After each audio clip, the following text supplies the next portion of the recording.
দর্শক আসসালামু আলাইকুম। আজ আমি আপনাদের দেখাবো কিভাবে পেঁয়াজ বেরেস্তা করা ছাড়াই আপনারা মাংস রান্না করবেন এবং আশা করা যায় যে এর স্বাদ পেঁয়াজ বেরেস্তা করে রান্না করার থেকেও বেশি হবে। তো আপনারা শুরু থেকে শেষ পর্যন্ত সাথেই থাকবেন এবং দেখুন আমরা কি কি দিচ্ছি।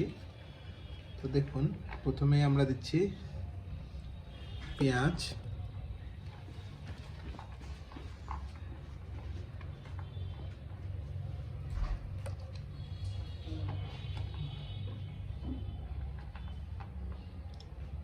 এর সাথে দিচ্ছি আমরা ছিলে রাখা রসুন,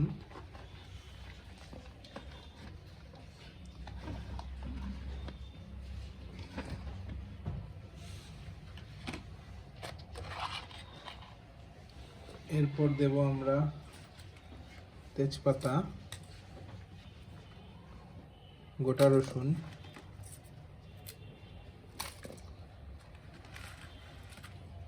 শুকনো মরিচ,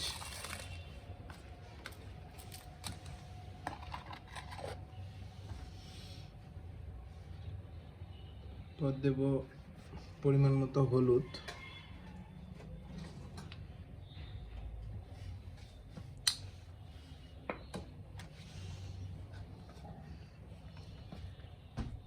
তারপর দেব জিরে গুঁড়া, দেব আমরা 3 চা চামচ পরিমাণ। বলে রাখি আমাদের এখানে 3 কেজি মাংস রয়েছে। এরপর দিব গরম মশলা, এলাচ, ছোট এলাচ, বড় এলাচ, দালচিনি, লং।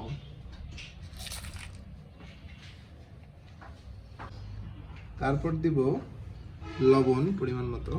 এখানে আমরা 3 চা চামচ পরিমাণ লবণ দিচ্ছি।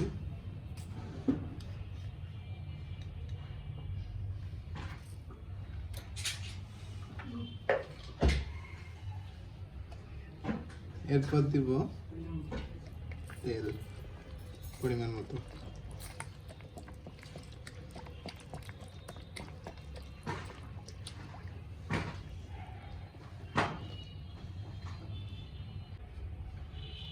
এরপর দেব আদা বাটা, রসুন বাটা।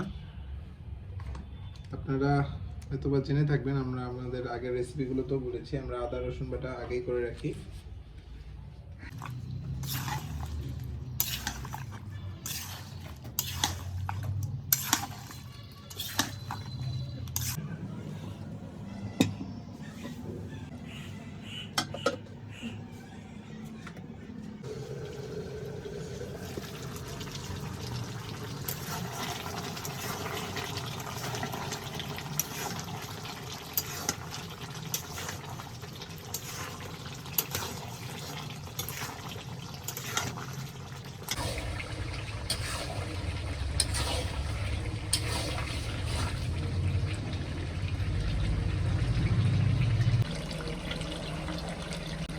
এ পর্যায়ে দর্শক, যখন মাংসের পানি টেনে যাবে তখন আমরা জয়ফল, জয়ত্রী এবং গরম মশলার গুঁড়া দেব।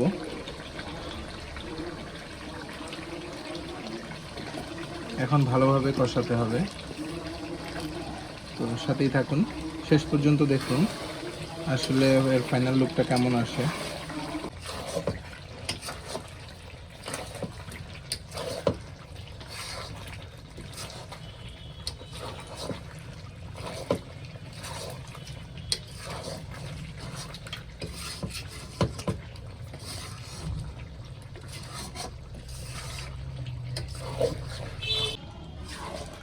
তো দেখতে পাচ্ছেন দর্শক, আমাদের মাংস কষানো হয়ে গিয়েছে। তা আমরা এ পর্যায়ে সামান্য পানি দিয়ে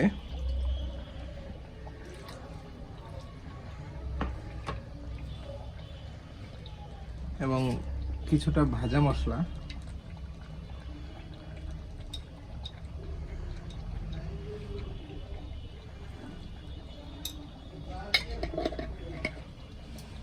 মশলা বলতে এখানে আমাদের জিরা এবং ধনে একত্রে ভেজে ব্লেন্ড করা, তো সেটি আমরা দিলাম।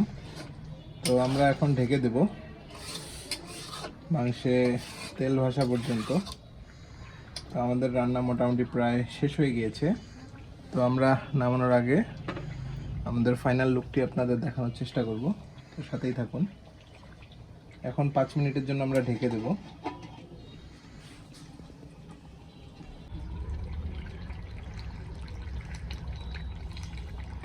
তো দেখতেই পাচ্ছেন দর্শক, মাংসের তেল ভেসে উঠেছে। তো আমাদের রান্না আলহামদুলিল্লাহ কমপ্লিট হয়ে গিয়েছে। তো আমরা এখন নামিয়ে নেব এবং আমি আপনাদের টেস্ট করে দেখাবো যে আসলে এর কেমন কি স্বাদ হয়েছে, বা নিজের রান্না নিজেই রিভিউ দেওয়ার চেষ্টা করব, যেহেতু আপনারা শুধু দেখছেন। তো ইনশাল্লাহ আমি আপনাদের দেখাবো, সাথেই থাকুন।